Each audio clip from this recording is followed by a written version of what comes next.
어느 주말 도련님과 한참을 통화하던 남편이 전화를 끊고 제게 말했어요. 여보, 지훈이 여자친구가 우리한테 인사하고 싶다고 하나 봐. 도련님 여자친구가? 그때 그 사람 맞는 거지? 집이 엄청 잘 산다고 했던 그 여자친구. 그런 거 같아. 다음 주 토요일에 만나자고 하는데 당신 시간 괜찮아? 괜찮긴 한데 좀 부담스럽긴 하다. 난 그렇게 부잣집 사람들 왠지 좀 불편하더라고. 하긴 나도 부담스럽긴 해. 예전에 그 일도 있었고 말이야. 남편과 제가 서로를 바라보며 한숨을 내쉬었어요. 잠시 우리 시댁 소개를 하자면 시부모님은 지방 소도시에 살고 있고 우리 부부는 경기도 외곽에, 그리고 도련님은 서울에 살고 있습니다. 우리 부부는 작은 중소기업을 다니며 아들 한 명을 키우고 있습니다. 그런데 그런 우리에 비해 도련님이 잘나도 너무나 잘났는데요. 남편 말에 의하면 도련님은 어릴 때부터 남달랐다고 합니다. 공부를 즐기면서 했다고 해야 할까요? 아무튼 공부를 그렇게나 많이 했다고 했으니까요. 워낙 공부를 잘했기에 시부모님이 시골에 있는 땅까지 팔아서 도련님 공부를 시켰을 정도였다고 했습니다. 우리 남편도 지방대를 졸업한 뒤에 한동안 도련님 뒷바라지를 했고요. 한마디로 우리 도련님을 보며 사람들이 개천에서 용났다는 말을 할 정도였습니다. 그렇게 공부한 도련님은 서울에 있는 의대를 나와서 지금 의사로 일을 하고 있거든요. 그렇기에 가족 모두가 도련님의 눈치를 보곤 했어요. 남편과 저는 대학 때 만나서 결혼까지 한 케이스인데 도련님을 꽤 오래 알고 지냈음에도 여전히 불편하기만 했습니다. 도련님은 남편과 달라도 너무나 다른 그런 사람이었거든요. 냉정했고 자신의 기준에 맞지 않으면 그 자리에서 즉각적으로 말을 해버리는 그런 성격이었으니까요. 저는 그런 도련님이 불편할 수밖에 없었습니다. 그러던 어느 날 도련님한테 여자친구가 생겼었는데 엄청난 부잣집 딸이라고 했어요. 오랜만에 시댁에 내려온 도련님이 가족들에게 통보하듯 말을 했거든요. 저기, 나 결혼할 사람 있는데 워낙 잘 사는 집 딸이어서 다들 신경 좀 써줬으면 좋겠어. 잘 사는 집 딸이면 얼마나 잘 사는데? 그래, 근데 그런 집안에서 우리 집을 마음에 들어 할까 모르겠구나. 시어머님이 걱정스레 말을 꺼냈는데 도련님이 버럭 하면서 대답했어요. 그러니까 신경 좀 쓰라고 그 말인 거잖아.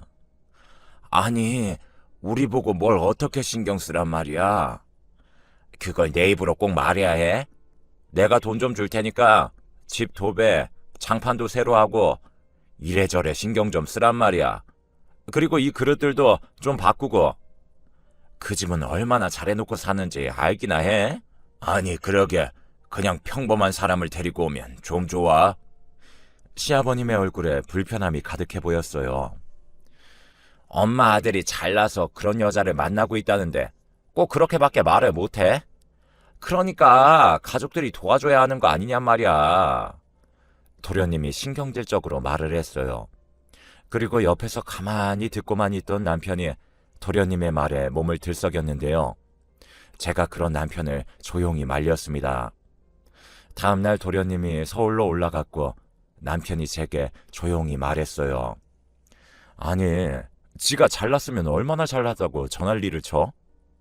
내가 어제 한 소리 하려다가 당신 때문에 참은 거야. 여보, 도련님 말투가 원래 그렇잖아. 아무래도 도련님 입장에서는 걱정이 되겠지. 집안 차이가 나도 너무 많이 나잖아.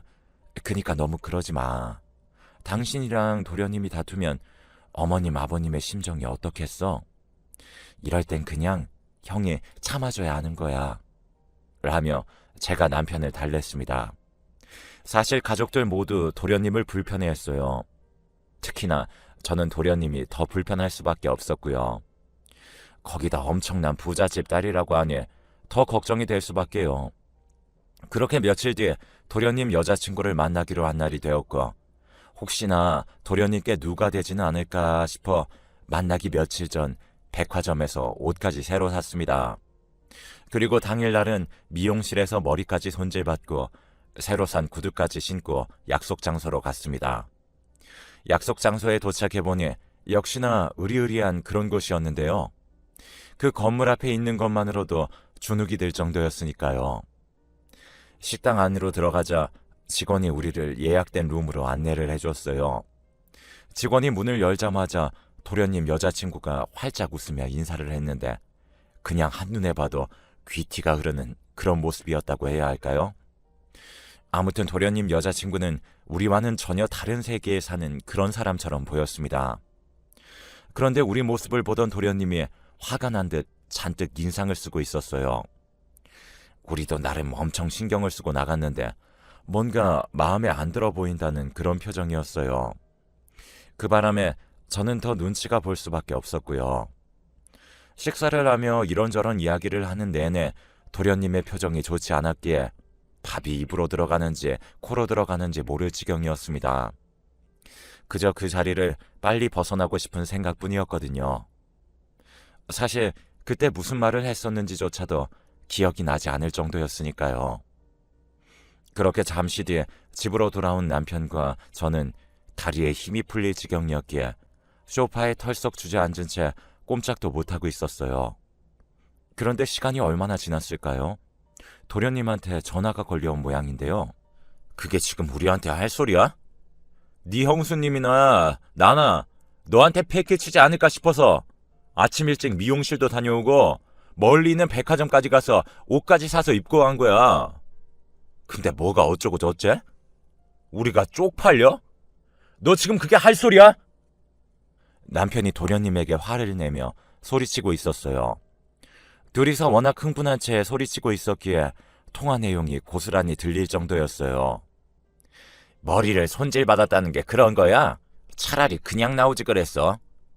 그리고 또 그래. 이왕 백화점 갔으면 돈 좀 더 쓰지. 옷이 그게 뭐야? 어째 그런 옷을 살 수가 있어? 돈이 없으면 나한테 좀 달라고 하던지. 내가 진짜 쪽팔려서 얼굴을 못 들겠더라. 그리고 말 좀 고급스럽게 하면 안 돼? 말할 때마다 내가 얼마나 조마조마했는지 알아? 너 화난 건 알겠는데 더 이상 선 넘지 마라. 그렇게 창피하면 우리 없는 셈 치고 니들끼리 잘 먹고 잘 살면 될 거 아니야. 남편이 버럭 화를 내며 전화를 끊어버렸는데요. 어찌나 화가 나 있던지 휴대폰을 집어 던져버릴 정도였어요. 여보, 당신까지 왜 이래? 아까 그 아가씨 보는데 우리랑 달라도 너무 다르더라. 내가 좀 더 챙겨 입었어야 했는데 미안하네. 그러니까 당신까지 그러지 좀 마. 내가 진짜 기가 막혀서 말이 안 나오네. 너무 잘나셔서 우리가 쪽팔리다고 하네. 당신까지 왜 그래? 도련님이 원래 말을 그렇게 해도 속마음은 안 그런 거 잘 알잖아. 지금 많이 예민해진 것 같으니까 당신이 이해를 좀 해줘야지. 당신은 화도 안 나? 그냥 도련님 심정이 이해가 되기도 해. 도련님 여자친구가 워낙 어마어마해 보이기도 하고 전에 그 일 때문에 도련님 한동안 충격이 이만저만도 아니었잖아. 사실 그 일이 있기 전에는 말투가 쌀쌀 맞긴 해도 이 정도까진 아니었잖아. 그냥 안타깝고 그렇네. 그리고 어차피 결혼하고 나면 얼굴 볼 일도 없을 테니까 만날 때마다 대충 맞춰주고 말자. 제가 남편을 달래고 또 달랬습니다. 혹시나 우리 때문에 파혼하게 됐다는 소리는 듣고 싶지 않았거든요. 그리고 그날 저녁 시어머님이 제게 전화를 걸어왔어요. 얘, 너도 참 오늘 그 아가씨 만나고 왔으면 나한테 빨리 전화를 해야 할 거 아니야. 우리가 지금 눈이 빠져라 기다리고 있잖니. 만나보니 어떤 것 같아? 그게 딴 세상 사람 같아 보이더라고요. 얼굴도 예쁘고 말도 잘하고 그랬어요. 제가 시어머님에게 말을 하고 있었는데 남편이 제 전화를 빼앗다시피 해서는 있었던 일에 대해 사실대로 말하기 시작했어요. 엄마 말도 마. 지훈이 그놈이 우리가 쪽팔린데. 내가 어찌나 기가 막히던지. 뭐? 쪽팔리다니 그게 무슨 말이야? 무슨 말이긴 무슨 말이겠어. 말 그대로야. 우리가 옷 입는 것도 쪽팔리고 집사람 머리 파마한 것도 쪽팔리고 우리 직업도 쪽팔린대. 뭐? 그게 정말이니? 아니, 우리 며느리가 어디가 어때서 그런 말을 해? 이 동네에서는 우리 며느리 인물 따라갈 사람이 없는데. 아무튼 이상하네. 그럼 우리 보면 아주 기겁을 하겠구만. 나도 몰라. 아무튼 지훈이 이 자식 지가 잘나면 얼마나 잘났다고 이러는 건지 모르겠어. 내가 보니 엄마 그 뽀글이 머리도 한 소리 할 것 같은데. 조만간 거기도 내려간다고 하더라고. 화가 난 남편의 입에서 나오는 대로 말을 하고 있었는데요. 아마도 남편의 말을 듣던 시어머님이 큰 충격을 받은 모양이셨던지 한동안 말을 잇지 못하고 있는 듯 했습니다. 잠시 후 전화 통화를 끝낸 남편을 제가 나무랐어요. 여보, 어머니 성격 알면서 뭘 또 그렇게까지 말하고 그래. 당신이 그렇게 말해놓으면 어머님이 잠이나 제대로 주무시겠어? 그나마도 맨날 도련님 눈치 보시는 분인데. 그래서 내가 미리 말해준 거잖아. 당해도 미리 알고 당해야지. 아무것도 모르고 당해봐. 그 충격이 어마어마하다니까. 지금도 봐봐. 당신이랑 나도 모르고 당했다가 지금 정신줄 놓고 있잖아. 미리 마음의 준비를 하는 것도 나쁘진 않아. 충격을 많이 받은 모양으로 남편은 여전히 넋이 나가 있어 보였어요. 그렇게 한두 달쯤이 지난 어느 날 도련님과 도련님 여자친구가 시댁에 내려간다고 연락이 왔습니다. 그 연락을 받은 남편은 다시 얼굴 마주치기 싫다고 거절했지만 제가 설득하고 또 설득해서 같이 본가로 내려갔어요. 시어머님이 제게 어찌나 부탁을 하시던지 모른 척할 수가 없었거든요. 예, 니들까지 없으면 우린 어떡하니? 설마 네가 우리 배신하진 않을 거지? 그렇지? 알겠어요, 어머님. 전날 내려갈게요. 그래, 고맙다. 그리고 어차피 동서될 사람이랑은 자주 마주치지도 않을 테니 결혼만 시키고 나서 우리는 모른 척하고 살자꾸나. 난 부자 그런 거 싫다. 살면서 마음이 편해야지. 그런 게 다 무슨 소용이겠니? 근데 니들 말 듣고 내 머리를 새로 했거든. 머리를요? 설마 또 파마하신 거예요? 아니, 네가 그때 파마하고 나갔는데 이상하다고 뭐라고 했다며. 그래서 네 이모랑 나는 뽀글이 파마를 폈거든. 근데 사람들이 우릴 보면서 웃으면서들 보는데 이대로 괜찮은 건지 모르겠다. 웃다뇨? 왜 웃어요? 몰라. 우리가 아주 웃기다고 하더구나. 네 시아버지 옷 좀 고르는데 네가 전날 내려와서 좀 봐줘야겠다. 알겠어요, 어머님. 제가 내려갈 때 어머님 아버님 옷도 준비해서 내려갈게요. 그럴래? 그렇잖아도 내려오면 같이 옷 사러 가려고 했는데 잘 됐구나. 근데 또 도련님 마음에 안 들면 어쩌나 걱정이 되네요. 그놈의 인간은 왜 대체 그런 여자들만 데리고 와서 이 난리를 치게 만들어? 저 어머님, 그날 보니까 도련님 여자친구가 이 세상 사람이 아닌 것 같아 보였어요. 머리부터 발끝까지 귀티가 아주 흐르더라고요. 그 정도냐? 그럼요. 어머님도 깜짝 놀랄걸요. 제 말에 시어머님의 목소리가 더욱 심각해졌는데요. 우리 시어머님은 마치 소녀처럼 해맑은 그런 분이시거든요. 평생을 농사 지으면서 정직하게 살아온 분이라고 해야 할까요? 제가 보기엔 도련님 여자친구와 안 맞아도 너무나 안 맞아 보였습니다.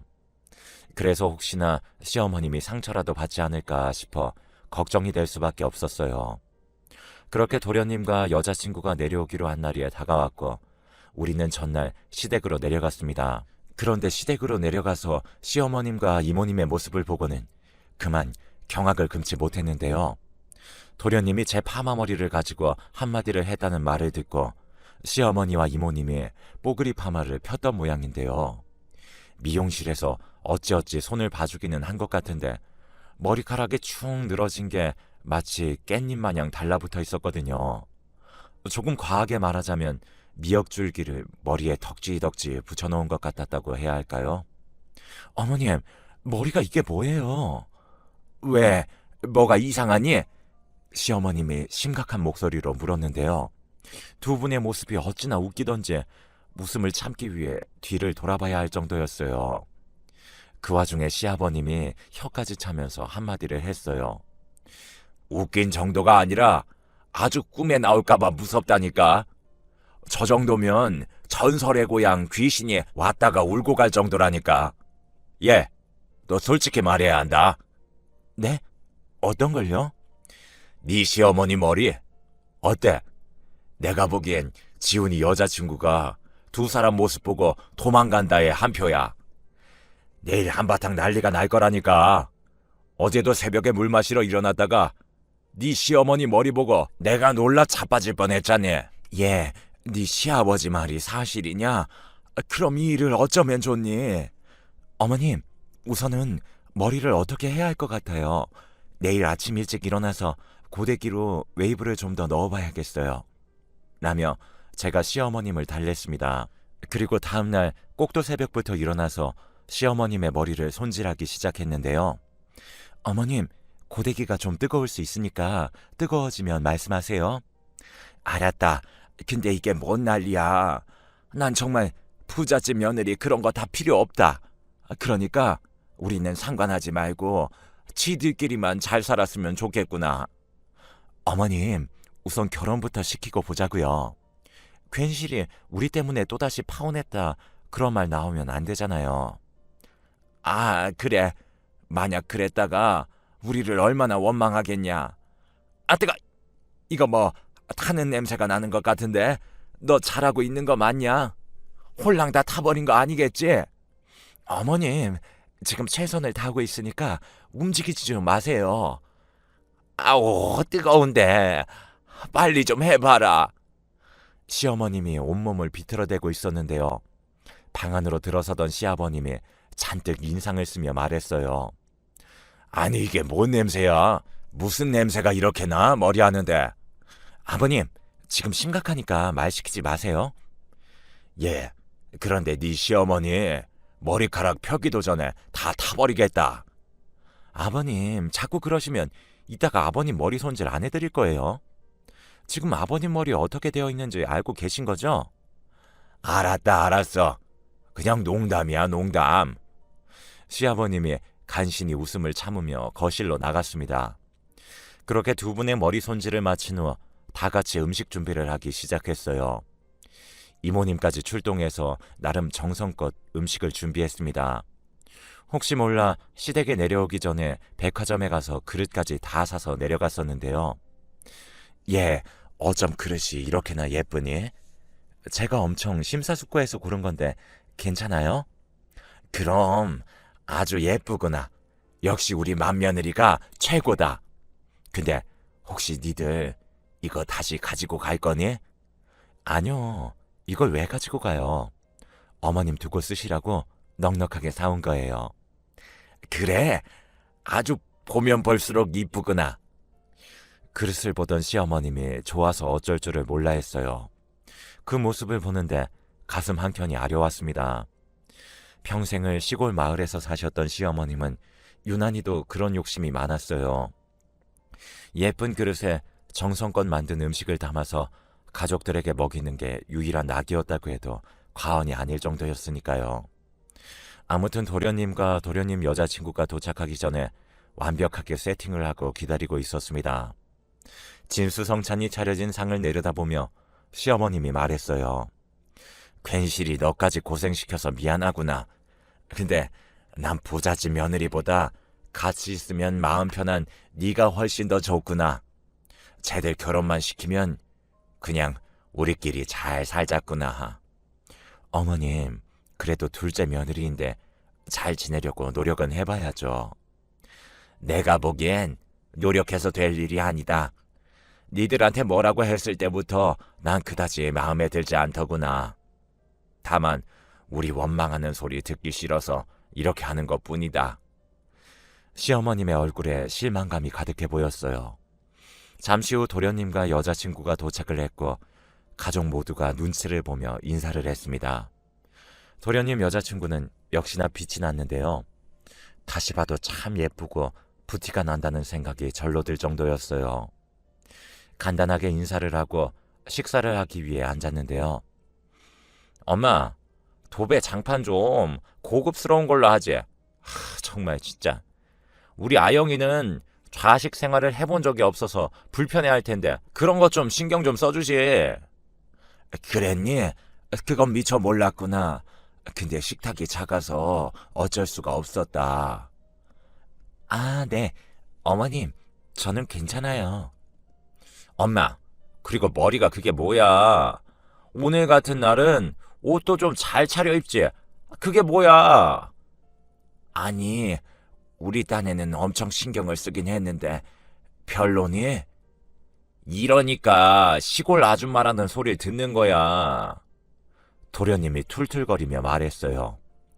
그 모습에 민망한 마음이 들어 제가 조용히 입을 열었습니다. 저 도련님, 죄송해요. 제가 백화점에서 고른다고 골랐는데 좀 부족했나 보네요. 부족하긴 뭐가 부족해. 내가 보기엔 아주 예쁘구만. 넌 말 좀 골라서 해. 네 형수 성격에 이거 고르느라 발바닥에 불이 나도록 다녔을 텐데 꼭 말을 그렇게 해야겠니? 넌 형수님이 골라준 줄 몰랐지? 도련님의 얼굴이 시뻘겋게 달아올라 있었는데요. 그 와중에도 여자친구 눈치를 보느라 여념이 없어 보였어요. 반찬 중에 우리 아영이가 좋아하는 음식이 하나도 없네. 엄마, 우리 아영이는 고급진 음식만 먹어서 앞으로는 신경 좀 써줬으면 좋겠어. 그리고 그릇도 좀 세련된 걸로 바꾸고. 그릇이 이게 뭐야? 그 순간 시어머님이 발끈하고 말았어요. 그 그릇 네 형수가 백화점 가서 손수 사서 가지고 내려온 거야. 그니까 너 말 조심 좀 해라. 아니, 이왕 살 거면 좀 좋은 걸로 사재. 알록달록 이게 뭐야, 촌스럽게. 도련님이 입을 삐죽이며 다시 투덜대고 있었어요. 그러다가 시어머님이 어색한 분위기를 바꿔보고자 이런저런 이야기를 하기 시작했는데요. 니들 혹시 들었니? 저 밑에 집에 수철이 엄마 말이다. 그 수철이 엄마가 바람나서 집을 나가지 뭐냐? 그 선생님 일하던 그 사람 어머니 말씀하시는 거예요? 그래. 그래서 지금 난리가 났잖아. 자식들은 다들 번듯하게 잘 컸는데 바람이 뭐야, 바람이? 시어머님이 어이없다는 표정으로 고개를 절레절레 흔들고 있었어요. 엄마, 지금 무슨 그런 얘기를 이런 자리에서 하는 거야? 도련님이 버럭하며 숟가락을 세게 내려놓았어요. 그런데 그 순간 도련님 여자친구인 아영씨가 자리에서 벌떡 일어나는 게 아니겠어요. 지훈씨, 우리 결혼 없던 일로 하자. 본가에 내려와 보니 지훈씨랑 나랑 전혀 맞지가 않는 것 같네. 뭐? 아영아, 우리 부모님이 시골분들이라 그래. 그러니까 이해 좀 해. 아니, 지훈씨랑 나랑은 전혀 맞지가 않는 것 같아. 라며 아영씨가 자리를 박차고 나가려고 했어요. 그 모습을 보며 혼비백산한 채 제가 급히 아영씨를 붙잡았어요. 우리가 뭐 실수한 게 있다면 미안합니다. 아닙니다. 이 자리는 제가 있을 곳이 아닌 것 같습니다. 죄송해요. 둘이 결혼하면 우린 서로 얼굴 볼 일도 없을 거예요. 우리가 절대 연락하거나 내려오라는 말도 안 할게요. 아니지. 그래, 없는 사람들처럼 그렇게 살게요. 시어머님이 다시 아영씨를 붙잡았지만 무리를 뿌리치고는 세워둔 차를 타고 곧장 가버렸습니다. 그 바람에 가족들 모두 안절부절 못하고 있었는데요. 그러게 내가 신경 좀 써달라고 몇 번이나 말했었잖아. 아니, 대체 왜 누가 바람나서 집 나갔다 그런 말을 왜 하고 있는 거야? 야, 박지훈, 너 보자 하니까 너무한다. 가족이 그렇게 창피하면 그냥 우리 없이 너 혼자 결혼하면 되잖아. 왜 굳이 데리고 내려와서 우리 전부를 불편하게 만들어? 그렇게 창피하면 우린 네 결혼 참석 안 할 테니까 네가 혼자 결혼을 하든지 말든지 마음대로 해. 아니, 우리가 뭘 그렇게 잘못했다고 난리야, 그 난리가. 다들 조금만 조심해줬으면 좋았잖아. 꼭 이렇게 파혼시켜야 속이 시원한 거야? 진짜 짜증나서 못 살겠네. 나 혼자 열심히 하면 뭐해? 가족들이 도와주질 않는데. 도련님이 우리를 있는 힘껏 노려보다가 밖으로 뛰쳐나가 버렸습니다.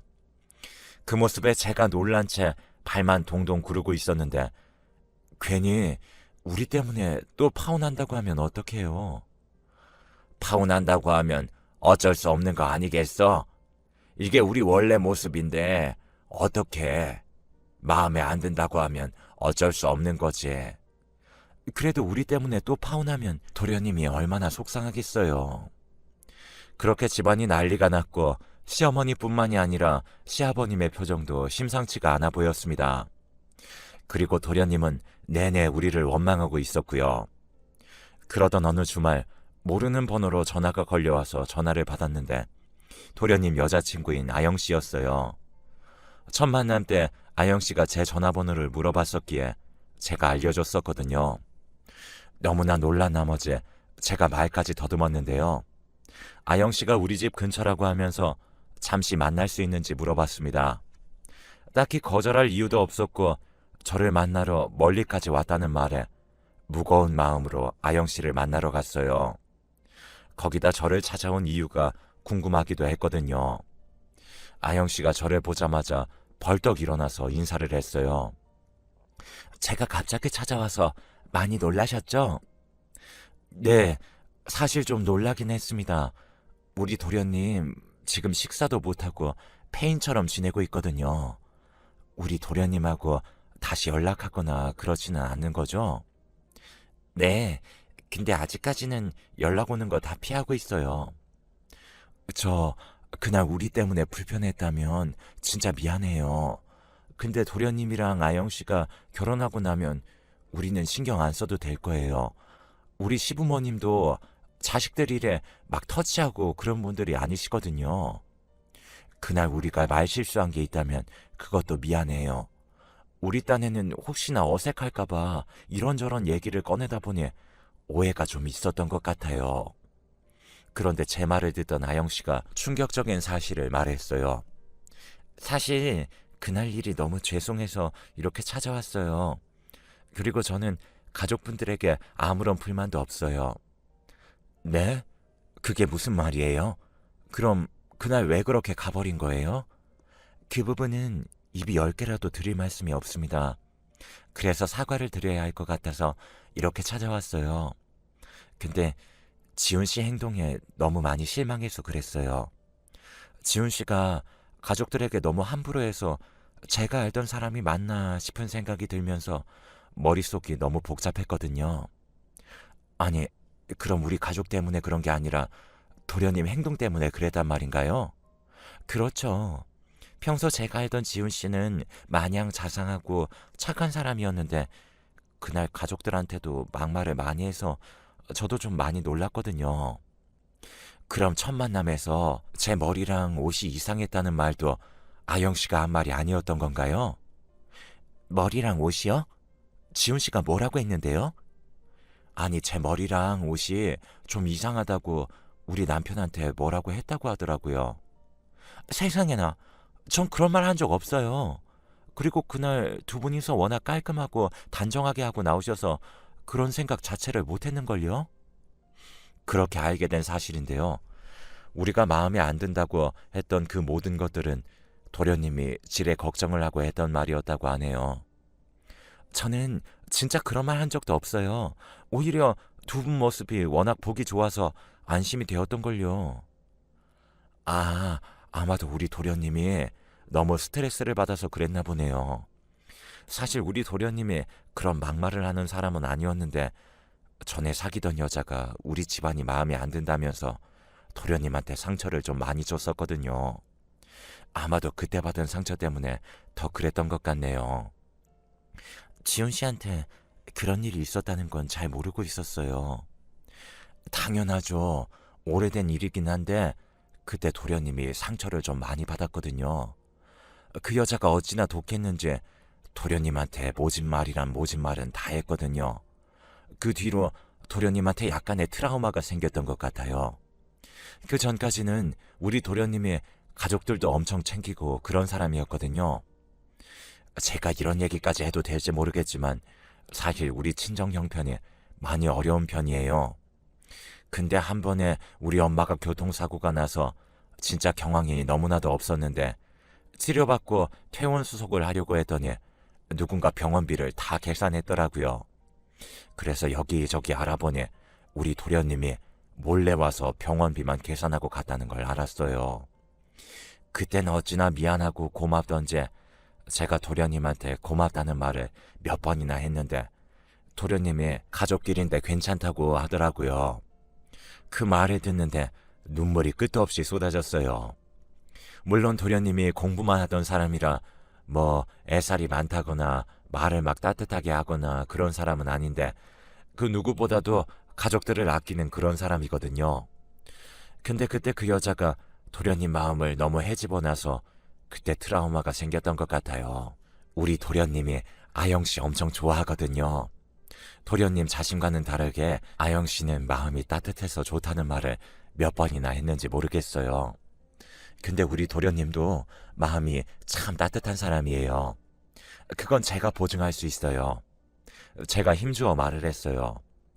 사실 가족들 모두가 좋은 분들이어서 저도 다행이다 싶었는데 그날 지훈 씨 행동에 너무 실망해서 저도 모르게 그랬던 것 같아요. 아영 씨와 이런저런 이야기를 나누면서 조금씩 친해져 갔고 며칠 뒤 아영 씨와 도련님이 다시 만나서 오해를 풀었다고 했습니다. 아영 씨가 도련님을 다시 만난다는 조건은 단 한 가지였는데요. 다시는 가족들에게 함부로 하지 않는다는 조건이었습니다. 결국 도련님이 아영 씨와 같이 내려와서 가족들에게 진심으로 사과를 했고 그 뒤에는 정말 많이 변해갔습니다. 그렇게 우리 넷이서 자주 어울리면서 잘 지냈어요. 아영 씨는 우리가 생각했던 그런 사람이 아니었는데요. 그냥 소탈하고 순수한 그런 사람이었어요. 얼마 뒤 두 사람은 모두의 축복 속에 결혼식을 올렸습니다. 그런데 동서는 우리가 생각했던 것보다 더 좋은 사람이었는데요. 이걸 어떻게 표현해야 할지 잘 모르겠습니다. 진짜 그냥 소탈하다고 해야 할까요? 어느 날 시어머님이 제게 전화를 했는데요. 예, 아영이가 말이다. 우리랑 같이 감자를 캤지 뭐니? 네? 동서랑 감자를 캤다고요? 그래, 아주 신나서 캐더구나. 뭐가 그리도 좋은지 깔깔깔 웃어대는데 애가 어찌나 해맑은지 모르겠더구나. 아, 음식도 가리는 것도 없어. 시장에서 감자 옹심이를 먹었는데 2그릇씩이나 뚝딱하지 뭐니. 그리고 내가 뽀글이 파마를 하는데 쫓아와서는 뻥튀기를 먹으면서 구경도 했지 뭐니. 시어머님의 말에 의하면 동서가 미용실을 따라갔는데요. 시장에서 산 뻥튀기를 먹으면서 뽀글이 파마하는 걸 유심히 구경하듯 동서가 진짜 신기하네요. 어쩜 이렇게 짱짱하게 파마가 되는 거예요? 이 정도면 몇 년 동안 안 풀릴 것 같은데요. 혹시 뽀글이 파마 기술 같은 걸 따로 배우고 그래요? 라는 말까지 하더랍니다. 그 뒤에도 동서는 수시로 시댁에 내려가서 감자도 캐고 옥수수도 따서 삶아 먹고 그랬대요. 그 바람에 도련님 성격도 많이 바뀌어 갔는데요. 그 전에 있었던 트라우마가 조금씩 나아져 갔거든요. 그러다가 조카들이 태어나면서 동서가 시댁에 더욱 자주 갔는데요. 조카들이 흙을 밟으며 노는 것을 참 좋아했거든요. 어느 날은 동서와 도련님이 조카들을 데리고 내려왔다고 하길래 우리도 시댁으로 내려갔어요. 동서와 도련님 그리고 조카들까지 마당에 쪼그리고 앉아서는 뭔가 열심히 하고 있었어요. 그 모습이 어찌나 귀엽던지 제가 웃으며 물었어요. 다들 뭐 하는 거야? 형님, 우리 감자랑 고구마 구워 먹고 있는데 엄청 맛있는 거 있죠? 따뜻할 때 얼른 오셔서 드세요. 라고 동서가 말을 했어요. 자세히 보니 동서와 도련님 그리고 조카들 얼굴에 뭔가가 새카맣게 묻어 있었어요. 아니, 얼굴에 뭘 이렇게 묻힌 거야?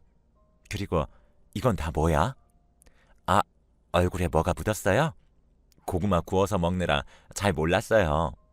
그리고 이 옷은 어머니 건데 완전 편한 거 있죠? 형님도 얼른 오세요. 아버님이 마당에 화로를 만들어서 진짜 좋은 거 있죠? 이 화로가 완전 100만 불짜리 화로인가 봐요. 정말 안 되는 게 없어요. 동서와 도련님이 그저 해맑게 웃고 있었어요. 그 모습을 보는데 동서에게 어찌나 고마웠던지 눈물이 날 정도였습니다. 생각해보세요. 항상 비쭉비쭉 나를 세우고 있던 도련님이 얼굴에 시커멓게 묻히고는 고구마를 먹고 있으리라고 누가 상상이나 했겠습니까? 이래서 남자나 여자나 배우자를 잘 만나야 한다고 하나 봅니다. 우리 가족 모두는 동서에게